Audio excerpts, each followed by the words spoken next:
Saudi আরবে প্রায় 20,000 প্রবাসী গ্রেফতার। সৌদি আরবে গত এক সপ্তাহে অভিযান চালিয়ে প্রায় 20,000 প্রবাসী গ্রেফতার করেছে দেশটির আইন শৃঙ্খলা বাহিনী। আবাসন, শ্রম ও সীমান্ত সুরক্ষা আইন লঙ্ঘনের অভিযোগে তাদের গ্রেফতার করা হয়। শনিবার 23 নভেম্বর এক প্রতিবেদনে এই তথ্য জানিয়েছে আরব নিউজ। দেশটির স্বরাষ্ট্র মন্ত্রণালয় জানিয়েছে, গত সপ্তাহে সৌদি আরবের বিভিন্ন অঞ্চলে অভিযান চালিয়ে 19,696 জন অবৈধ প্রবাসীকে গ্রেফতার করা হয়েছে।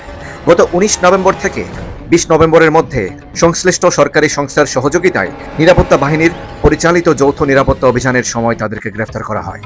গ্রেফতারকৃতদের মধ্যে 11,336 জন রেসিডেন্সি আইন লঙ্ঘনকারী, 5,176 জন সীমান্ত সুরক্ষা আইন লঙ্ঘনকারী, 3,184 জন শ্রম আইন লঙ্ঘনকারী রয়েছেন।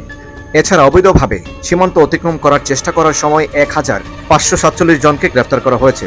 তাদের মধ্যে 32% ইয়েমেনি নাগরিক, 65% ইথিওপিয়ান নাগরিক এবং 3% অন্যান্য জাতীয়তা।